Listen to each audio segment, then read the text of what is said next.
네, 오늘도 귀한 하나님 은혜가 이곳 가운데 가득하길 소망합니다. 다들 고민 있으시죠? 네, 고민 없으면 좋겠지만 저희는 늘 살아가면서 고민을 안고 살아가는 그 삶을 이어가고 있는 것 같습니다.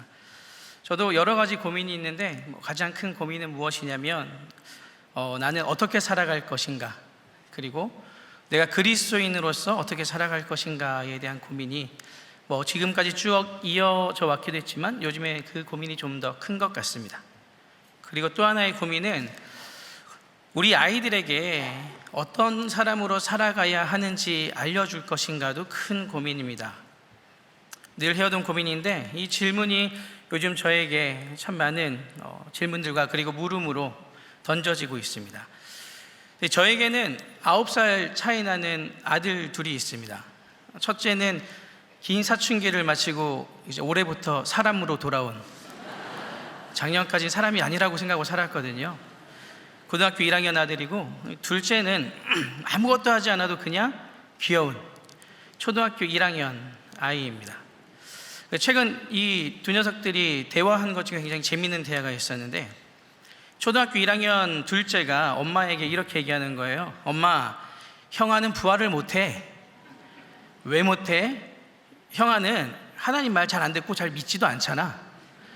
그래서 부활을 못해. 네, 드림학교 교육과 저희 거룩함이 강성교회 교육부 교육이 정말 탁월한 것 같습니다.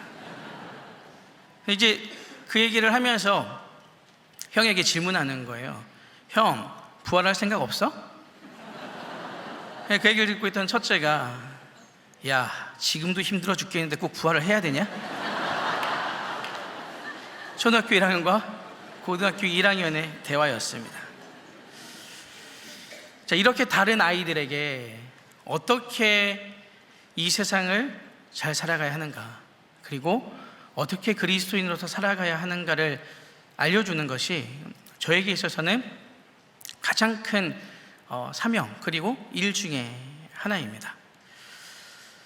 오늘 이 말씀, 저희가 읽은 이 말씀을 보면서 저는 그 해답을 한 가지 찾기 하였습니다. 그래서 그 말씀을 좀 나누고 싶습니다. 저희가 읽은 말씀이죠. 3절 말씀 함께 좀 읽어보겠습니다. 시작. 여호와여 구하오니 내가 진실과 전심으로 주 앞에 행하며 주께서 보시기에 선하게 행한 것을 기억하옵소서 하고 히스기야가 심히 통곡하더라. 히스기야가 하나님께 부르짖고 기도하는 부분이에요. 이렇게 얘기하죠. 내가 진실과 전심으로 주 앞에서 행하며 주께서 보시기에 선하게 행한 것을 기억하여 주시옵소서. 이렇게 기도합니다. 히스기야가 하나님께 행했던, 하나님이 보시기에 선한 행동들이 무엇이 있었을까요? 히스기야가 왕위에 올랐을 때는 평탄한 상황이 아니었습니다. 굉장히 어려운 상황이었습니다. 아버지 이 아하스 왕은 유다 왕조 중에 가장 악한 왕, 최악의 군주로 평가받던 사람입니다. 다른 왕들은 선을 행하기도 하였는데 아하스는 통치하는 16년 동안 선을 행한 것이 거의 없습니다. 우상 숭배는 단연 최고였고요. 그리고 이방 종교 제사의 장소의 흰놈의 아들 골짜기에서 인신공양까지 한 사람입니다. 자녀들을 제물로 바친 거예요. 이제 그렇게 하면 하나님께서 더 간절함을 보고 들어주실 것이라고 착각한 거죠. 이런 아버지가 물려준 그 분위기, 나라의 분위기 뿐만 아니라 이 당시 남유다는 이 아람과 이스라엘의 침공으로 인하여 굉장히 고통받고 있었던 상황이었습니다. 동시에 더불어 아수르를 의지했는데 이 아수르가 배반한 것이죠. 아수르가 도와주지 않는 상황이에요. 이런 상황에서 히스기야가 물려받게 되었습니다. 왕의 자리를. 열왕기하 18장 4절에서 6절을 저희가 함께 읽어보겠습니다. 시작. 그가 여러 산당들을 제거하며 주상을 깨뜨리며 아세라 목상을 찍으며 오세가 만들었던 놋뱀을 이스라엘 자손이 이때까지 향하여 분향함으로 그것을 부수고 누스단이라 일컬었더라. 히스기야가 이스라엘 하나님 여호와를 의지하였는데 그의 전후 유다 여러 왕 중에 그러한 자가 없었으니 곧 그가 여호와께 연합하여 그에게서 떠나지 아니하고 여호와께서 모세에게 명령하신 계명을 지켰더라. 이 왕위에 오른 히스기야가 한 행동이 무엇이냐면 산당들을 제거하고 우상의 싹을 잘라버립니다. 그리고 하나님께서 모세에게 명령하신 이 계명을 지켰다라고 기록되어 있습니다. 이 시내산에서 맺은 하나님과 이스라엘 백성과의 언약을 지켰다라는 거죠. 이곳에 저희들 많은 분들이 계신데 각자 다양한 상황으로 하나님을 만나게 되었고 하나님을 우리 삶의 주인으로 모시겠다고, 그리고 예수 그리스도의 그 십자가의 은혜로 구원받았다라는 그 고백을 하는 사람들이지 않습니까? 이 십자가 그 시내산에서 맺은 언약이 지금 구원받은 우리와 같은 상황입니다. 하나님과 언약의 관계, 하나님의 그 자녀 관계로 맺어진 상황이거든요. 그런데 이 전의 왕들은 그 언약을 지키지 않았다라는 거예요. 히스기야는 왕이 되자 하나님과 그 반하는 모든 것들을 정리하였습니다. 그가 행한 선한 일이지요. 하나님께서는 그 이스라엘 백성들에게 언약을 맺자라고 말씀하실 때 먼저 제안을 하세요. 강압적으로 너 나의 자녀가 되라 라고 말씀하시는 게 아니라 하나님께서 먼저 제안을 하시죠. 나의 민족이 되지 않을래? 너희가 나의 민족이 되면 나의 법도를 지키고 말씀을 지켜 행하면 하나님께서 복을 주신다. 그리고 이 나라를 통하여 온 열방에 하나님을 알게 하신다라는 것을 먼저 제안하십니다. 그때 이스라엘 백성들이 반응을 하는데 출애굽기 19장 8절 말씀입니다. 함께 읽겠습니다. 백성이 일제히 응답하여 이르되 여호와께서 명령하신 대로 우리가 다 행하리이다. 모세가 백성의 말을 여호와께 전하매. 하나님께서 먼저 제안을 하시고 이스라엘 백성들이 어떻게 하나요? 네, 저희가 그 제안을 받아들이겠습니다. 하나님의 언약의 백성이 되겠습니다 라고 얘기하는 것입니다. 이렇게 하나님과 이스라엘 백성들은 언약으로 맺어진 관계가 되었습니다. 그 이전에 우리 하나님께서는 아브라함을 먼저 또 부르셨지요. 아브라함의 자녀를 통하여 하나님 민족이 되겠다라는 약속을 하시며 아브라함에게 왜 아브라함을 불러셨는지에 대한 부분을 말씀하시는 부분이 있습니다. 그 부분도 함께 읽어보겠습니다. 창세기 18장 19절입니다. 시작. 내가 그로 그 자식과 건속에게 명하여 하나님의 도를 지켜 의와 공도를 행하게 하려고 그를 택하였나니 이는 나 여호와가 아브라함에게 대하여 말한 일을 이루려 함이니라. 하나님께서 부르실 때 이렇게 말씀하시죠. 여호와의 도를 지켜 의와 공도, 정의와 공의를 말하는 것인데 하나님의 자녀답게 살아가는 삶을 살아내는 것이 언약의 주된 내용입니다. 그러니까 하나님의 자녀들이 하나님과 언약을 맺었으면 하나님의 자녀다운 삶을 살아내라 하는 것이죠. 그래서 하나님은 하나님의 백성들이 하나님만 보기 원하셨고요. 그리고 하나님만 의지하길 원하셨습니다. 다른 것이 아니었습니다. 그런데 이 이스라엘 백성들이 그 삶을 거부하였죠. 하나님을 믿는다고 하였고 하나님께 예배도 드리고 하였지만 그들의 실질적인 삶은 하나님의 그 자녀다운 삶을 살아내지 못하였습니다. 언제부터 그 일들이 시작되기 시작하였냐면 왕정체제로 변화된 그 시점부터입니다. 원래 이스라엘은 신정체제였습니다. 하나님께서 왕이시고 그리고 하나님께서 이 백성을 통치하시는데 이스라엘 백성들이 주변국을 보니 왕정체제에 있는 나라들이 더 강해 보이는 거예요. 그래서 하나님께 왕을 요구하였습니다. 그래서 사무엘은 이것은 옳지 않은 일이다라고 얘기하였지만 그들의 그 지속적인 그 요구에 하나님께서는 들어주십니다. 사무엘상 8장 7절에 여호와께서 사무엘에게 이르시되 백성이 내게 한 말을 다 들으라. 이는 그들이 너를 버림이 아니요 나를 버려 자기들의 왕이 되지 못하게 함이니라. 하나님께서는 그들이 나를 버렸지만 그들의 요구를 받아주셨습니다. 그런데 이 왕정체제는 불완전한 체제입니다. 기본적으로 이방의 그 체제이기 때문에 우상숭배, 이방의 그 문화를 받아들일 가능성이 굉장히 많은 그런 불완전한 체제였습니다. 그럼에도 불구하고 하나님께서 그것을 허락하셨죠. 이때부터 이 왕정체제가 들어오고 그리고 그 왕이 누구였냐에 따라 이 나라의 모든 것들이 바뀌게 되어버립니다. 특별히 왕정체제는 상당히 문제가 되었습니다. 모세가 시내산에서 만들었던 성막이 있었던 곳을 중앙성소라고 하고, 이 지방의 중앙성소의 기능을 대체하는 지방성소들이 있었는데, 이 지방성소들이 나중에는 그곳에서 우상에게 제물을 바치는 산당들이 된 거예요. 이 산당들에 생겨지는 우상 숭배가 이스라엘과 유다를 굉장히 부패하게 만들었던 것입니다. 히스기야가 한 것이 무엇이냐? 그것을 전부 다 없애버렸다는 것이죠. 이 쉬울 것 같지만 쉽지가 않습니다. 굉장히 어려운 일입니다. 그럼에도 불구하고 히스기야는 왕이 되자마자 그 엄청난 결단을 하고 종교개혁을 단행하였던 것이죠. 그것이 하나님 앞에 히스기야가 행했던 선한 모습이었습니다. 히스기야가 저희가 읽었던 그 3절 말씀에 이렇게 얘기하죠. 내가 진실과 전심으로 주 앞에 행하며 주께서 보시기에 선하게 행한 것을 기억하여 주시옵소서. 하나님, 제가 산당들을 모두 다 부숴버리고 오직 하나님만 우리의 왕으로서 섬기겠다라고 했던 그 모든 행동들을 기억하여 주시옵소서. 더불어 이 히스기야는 산당들만 폐한 것이 아니라 그동안 닫혀 있었던 성전을 다시 정화하였고 그곳에서 예배가 회복되게 하였습니다.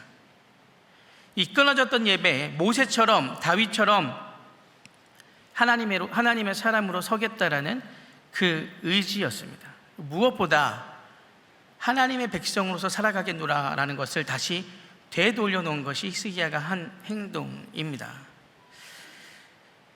저희가 일반적으로 생각할 때 이렇게 하나님 앞에 우리의 삶을 바꾸면 어떤 일이 벌어질 것을 기대하나요? 내 안에 있는 문제들이 하나님께서 다 해결해 주시고 평탄할 것을 기대하잖아요. 그런데 이 히스기야 앞에 어떤 일이 벌어지느냐? 그렇지 않습니다. 오늘 말씀을 봐서 아시겠지만 히스기야 앞에 병으로 죽는 상황이 놓이게 된 것이고, 그리고 외적으로는 아수르가 이 남유다를 침공하겠다라는 협박이 계속해서 일어나고 있는 상황이었습니다. 하나님께 삶을 결단하고 그리고 이전의 삶을 돌이켰는데 개인적인 문제와 나라의 삶이 나아진 게 없습니다. 그런데 하나님께서 어떻게 말씀하시느냐? 열왕기하 18장 7절을 함께 읽겠습니다. 시작. 여호와께서 그와 함께 하심에 그가 어디로 가든지 형통하였더라. 저가 아수르 왕을 배반하고 섬기지 아니하였고. 네, 이렇게 기록되어 있죠. 형통하였더라라고 기록하고 있습니다. 그가 그 아버지가 의지했던 아수르를 의지하지 않고 오히려 아수르를 배반했다라는 거예요.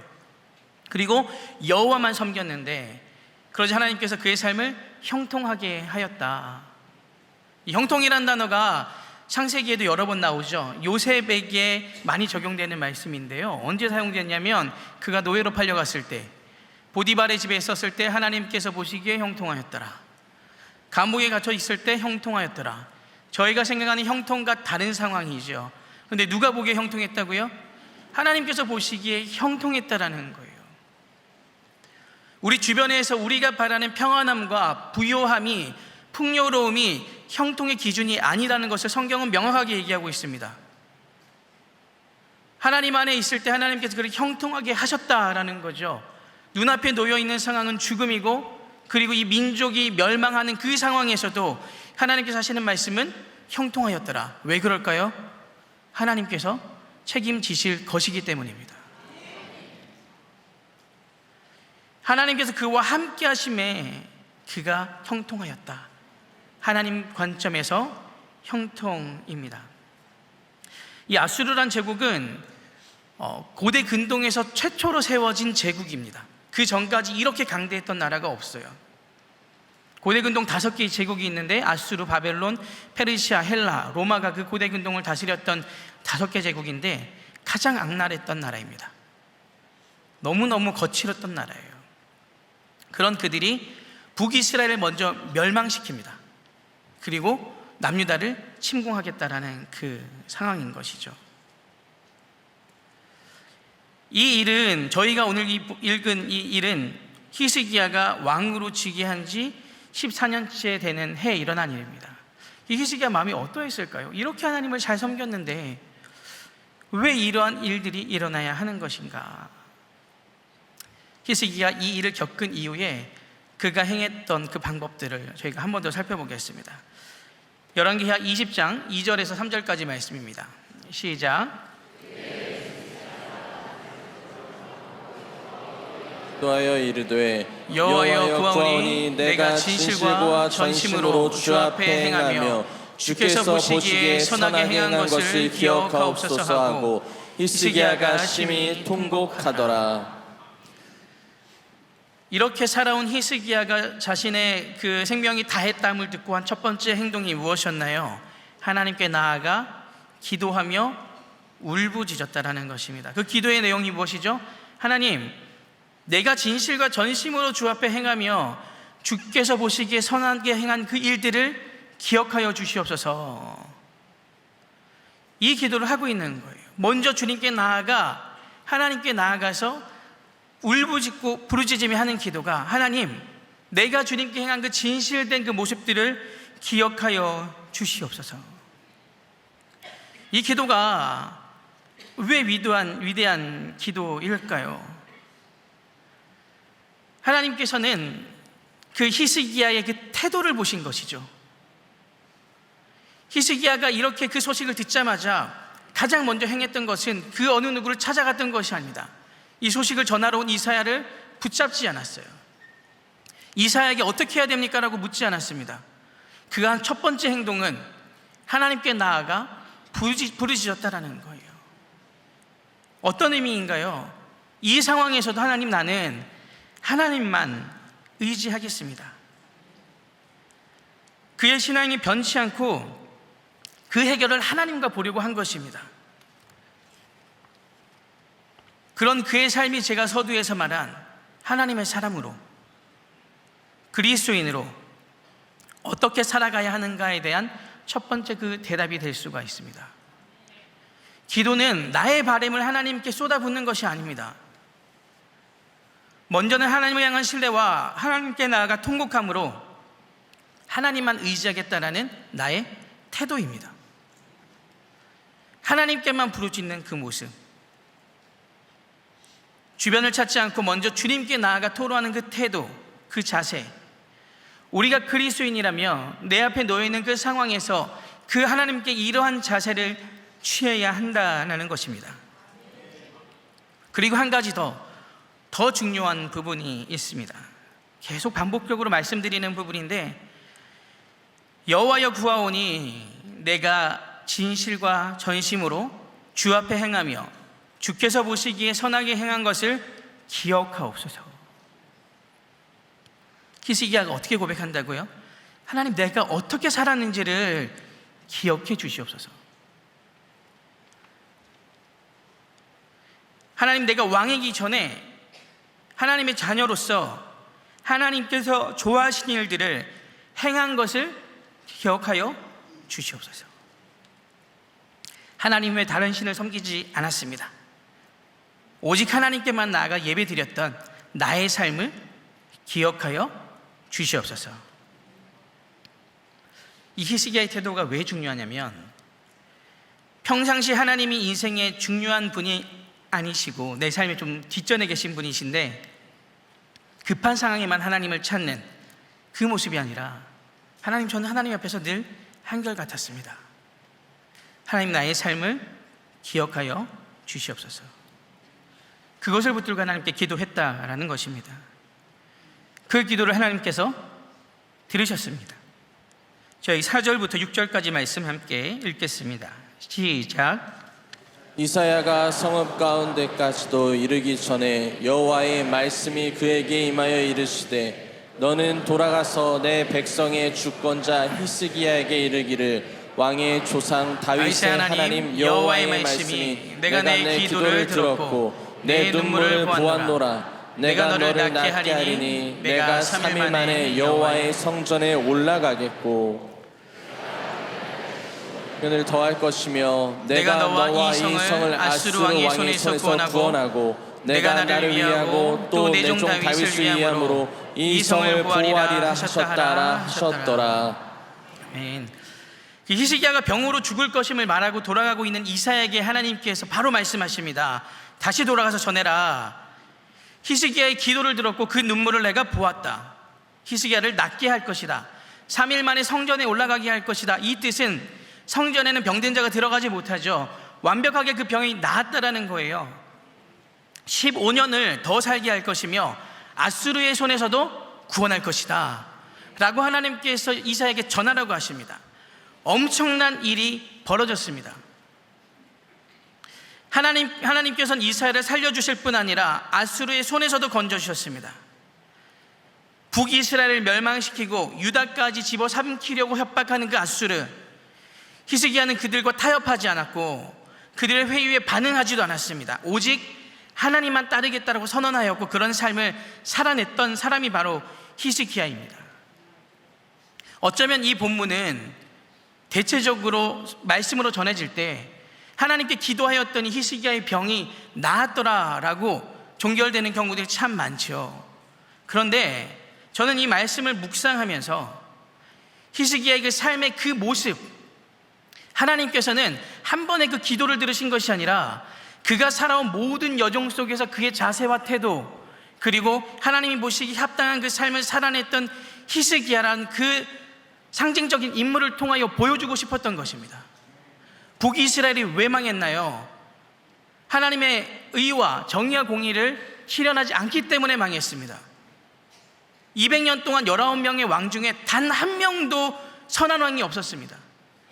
하나님께서 그들의 악행 때문에, 그 북이스라엘의 악한 모습 때문에 심판하신다고 말씀하셨거든요.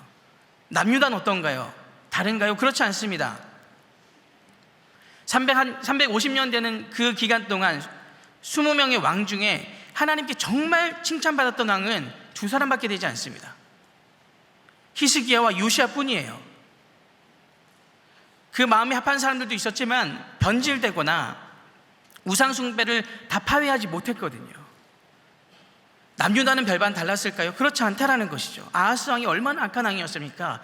하나님의 심판이 남유다를 향하여 가고 있었던 상황 가운데 하나님께서는 히스기야라는 인물을 통해 보여주고 싶었던 것이죠. 하나님 앞에 진실한 사람들, 하나님의 사람들로서 살아가는 사람들, 삶으로 보여주는 그 사람들의 기도를 들으시고 그 한 사람을 통하여 그 나라를 구원할 것이다. 히스기야가 개인적으로 그의 삶의 생명이 15년 연장되었지만 동시에 남유다가 구원을 받았습니다. 왕 한 사람의 바른 태도 때문에, 그가 하나님의 앞에서 바로 살아갔던 그 삶의 모습 때문에 그 민족이 구원을 받은 것입니다. 오늘 이 말씀을 통하여 저희들이 꼭 기억해야 될 것은, 우리가 하나님 앞에 히스기야처럼 하나님, 나의 삶의 진실됨과 하나님 앞에 행한 그 모습을 기억하여 주시옵소서라고 고백할 수 있는 사람들이 되어야 된다는 것입니다. 마태복음 7장 20절에서 21절에 이렇게 기록되어 있습니다. 함께 읽겠습니다.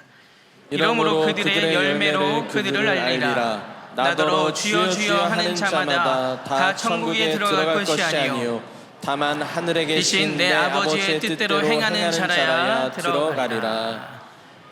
예수님께서는 열매로 알 것이다 라고 말씀하시며 주여 주여 하는 자마다 천국에 들어갈 것이 아니라라고 명확하게 말씀하셨습니다. 그러고 말씀하시죠.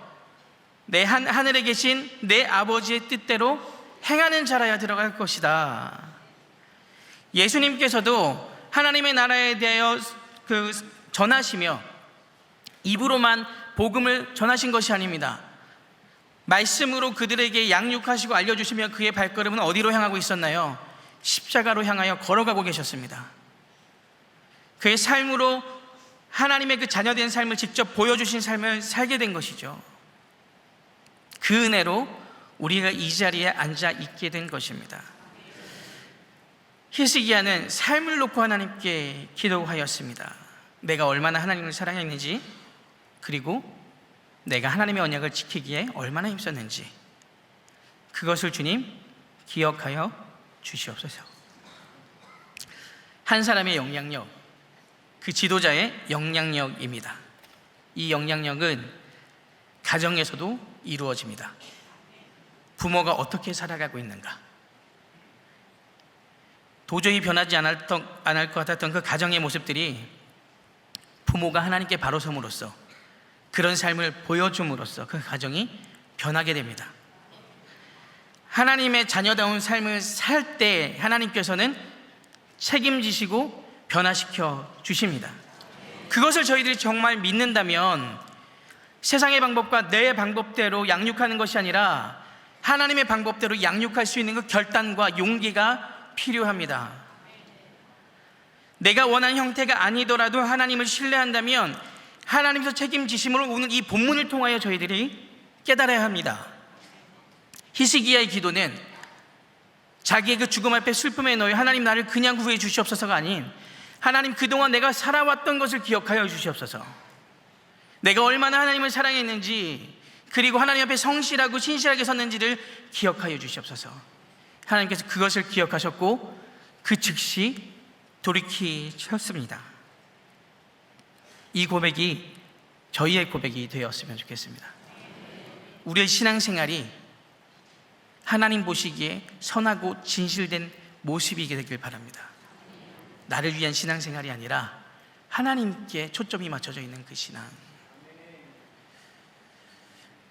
이 말씀을 정리하며 저희 아버지 얘기를 잠시만 드리겠습니다. 병중에 계실 때 마지막으로 유언으로 남긴 말씀이라고 저는 받아들이고 있는데, 이런 말씀을 하시더라고요. 이려나 아빠가 돈도 벌어받고 잃어도 받고 건강해도 받고 건강을 잃어도 받는데 예수님이면 충분하더라. 그 고백이 저희 아버지의 마지막 고백이셨거든요. 저도 저희 아들들에게 이 고백을 하고 싶습니다. 마지막에 깨달은 게 아니라 아빠가 삶에서 하나님 뜻대로 살아보니 그것으로 충분하더라. 그리고 그것으로 하나님께서 모든 길들을 열어가시더라. 제가 서두에 저희 고민을 말씀드렸죠. 이 방법들로 세워져 나가는 저희 개인의 어떤 가정에 대한 고백이 되길 소망합니다. 뿐만 아니라 우리의 고백이 되었으면 좋겠습니다. 하나님, 나의 행실을 보아주시옵소서. 나의 태도를 보시고 나의 신앙생활이 하나님께 드려지는 삶으로 나가게 하셔서 그런 나를 통하여 하나님께서 어떻게 변화시키시는지를 모두 다 경험하셨으면 좋겠습니다. 히스기야의 회복은 개인의 회복만이 아니라 민족의 회복이었으며 나라의 회복이었습니다. 회복의 근원은 무엇이었냐? 하나님의 백성다운 삶이 있었음을 기억하는 우리 거룩함이 경성교회 온 성도들이 되길 바랍니다. 우리 말씀을 기억하며 찬양의 자리로 나가겠습니다. 하나님께서 찾으시는 그 사람이 내가 되게 하여 주시고 오직 하나님 말씀에만 반응하는 하나님의 백성 되게 하여 주시옵소서. 다 같이 고백하겠습니다. 하나님 말씀에 두려워 떠는 자, 그 말씀에 생명을 거는 자, 한 사람 찾으시는 주님의 약속을 믿어. 하나님 말씀에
말씀에만 반응하는 주님의 백성들 되게 하여 주시옵소서. 하나님이 이 세상의 흐름에 우리들의 몸을 맡기지 않게 하여 주시고, 하나님의 백성으로서 그리스도인으로서 그 삶을 살아내는 저희들이 되게 하여 주시옵소서. 세상을 거부하여 올라가게 하여 주시고, 우리가 하나님을 믿는 것에 방해되는 모든 요소들을 사라지게 하여 주시며, 오직 그 한 분 하나님만 신뢰하며 나아가는 인생을 살아갈 때 주님께서 우리의 그 모습들을 보시고, 우리의 태도를 보시고, 우리의 삶의 모습을 보시고 이끌어 가시는 그 주님만을 의지하게 하여 주시옵소서. 히스기야의 그 기도, 하나님 단순한 하나님을 향한 부르짖음이 아니라 그의 삶을 놓고 하는 기도였습니다. 우리가 기도할 때 나의 삶을 놓고 기도하게 하여 주셔서 변화된 한 사람이 어떤 영향력을 끼칠 수 있는가를 나 한 사람을 통하여 이뤄가는 하나님의 그 놀라운 일들을 보게 하여 주시옵소서. 다시 한번 간구하오니 나의 삶이, 우리들의 삶의 모습이 오직 하나님만 의지하며 하나님께 속한 그 사람들로서의 삶을 살아내는, 예수 그리스도면 충분합니다라는 그 고백을 이뤄내는 삶을 살아내는 하나님의 백성들 되게 하셔서 주님께서 일어나가실 그 일들을 보게 하여 주시고 형통한 인생으로서 승리하는 삶을 살아가게 하여 주시옵소서. 우리와 함께 하실 주님을 의지하며 우리 주 예수 그리스도의 이름으로 기도합니다.